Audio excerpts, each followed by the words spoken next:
Gabon. Aipatu duguz, bagara prozesuaren sustraiak, enborra eta adarrak, baina ze potentzial dauka 21. mendeari begira. Zuhaitz ederra izan leike, baina estetikoki polite izateaz aparte, ez leuke interes handirik izango, mende barri honetan izango espalu lekua, zentzua, proiektzioa, pertinentzia, potentzial eraikitzailea. Lankikuok urte batzuk eman duguz humanizazio eta deshumanizazio prozesuak aztertzen. Gure baitara begiratu dugu eta munduan barren ebili gara. 10 bat urte eman duguz munduko ekarpen praktiko eta intelektualak jarraitzen.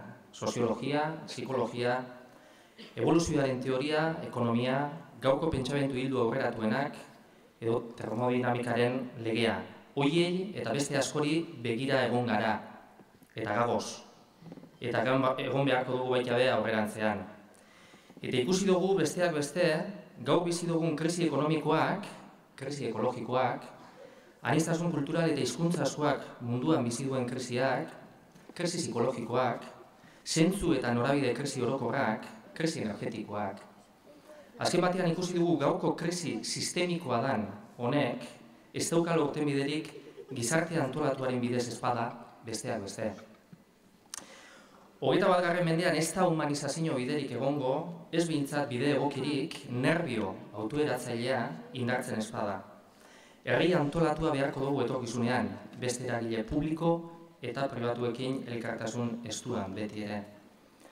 Asko aldatu da mundua azken 30 urteotan, baina segurutik gehiago aldatuko da hurrengo 30etan. Garapen eredu honi alternatibak bilatzeko urteak izango dira eta. Ezagutzera goaz behar bada paradigma aldaketa batekin zerikusia duen prozesua, itxura guztien arabera. Eta eszenatoki historiko berrietara ondoen egokituko dira besteak beste nerbio komunitarioa ondo tenkatuta daukienak. Kapital soziala daukienak, kapital kulturala, identitarioa eta edukatiboa daukienak. Kapital afiliatiboa daukienak. Baina gizarte antolatua klabea izango dela esatea oso idea abstraktua da. Eta ez da nezau diskizizio akademiko eta intelektualerako lekua eta momentua utzidazu adibide xume batekin azaltzen gizarte antolatuaren potentziala.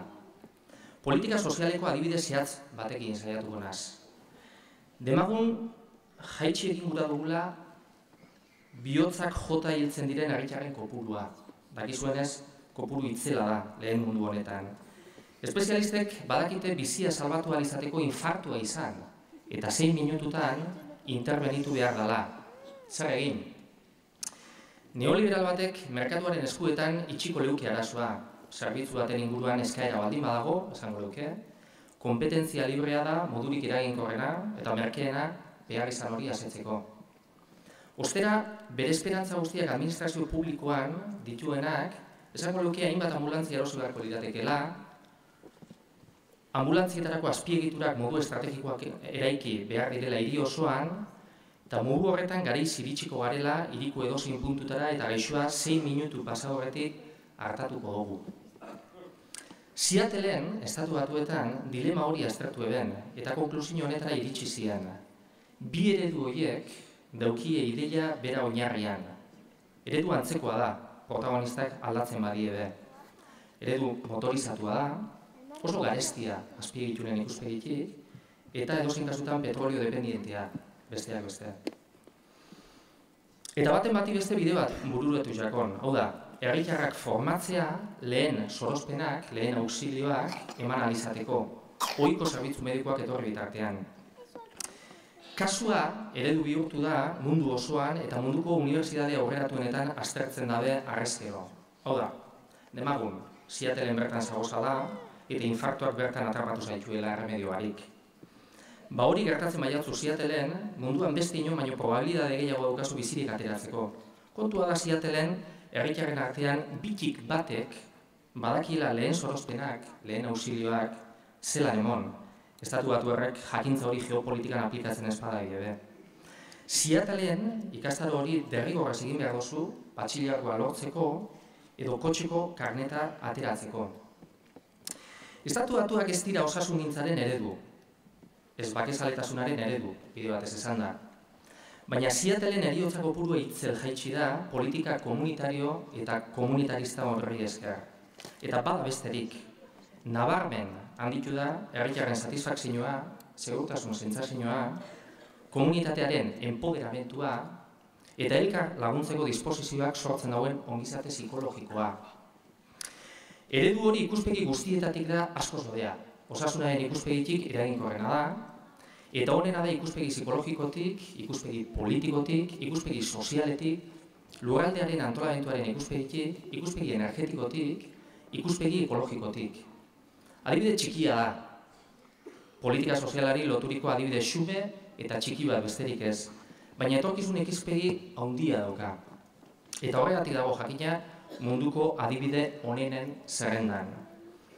Aldeak alde, bagara gonbite bada gure gorputz individual zein sozialak aurrerantzean zelan gobernatu eta hartatu gura duguzan pentsetako. Eta azken ohartxo bat amaitzeko. Gizarte antolatuak sekulako potentziala badaukabe, batzuek esango duzue mundua indar globalek gobernatzen dabiela, eta ia zer demontre pintatzen dauen tokikotasunaren aldeko autuak, gizarte errotuaren aldeko jarrerak, herria aktibatzearen aldeko jardunak. Gero eta gitxiago dira, halakorik esango duzuenak, baina gizarte antolatuak klabea ez dela entzutean, akordatu zaitez laskao txikirekin, bere txikitasun fizikoaz burla egin guran, batek esan eutzon benetan hanka motzak eukazala. Eta berak erantzun, ea zertarako behar da bezan luzeagoak, daukazanak oso ondo heltzen jakozela eta lurrera. Simplea eta kontundentea erantzuna. Uste dut jarrera horretatik asko behar dugula ikasi. Bailara honek hankak lurrean eukitzeaz aparte, jakin behar dau herriaren hankak beharko dituela etorkizuneko lurraldetik ibiltzeko. Eta sinistu behar dau, herriaren hankak motzak ez, lurrera ondo baino beto heltzen direla. Akordatu gaitezan laskao txikirekin, bakarrik autokonfiantzatik eraiki leikelako. Eskerrik asko.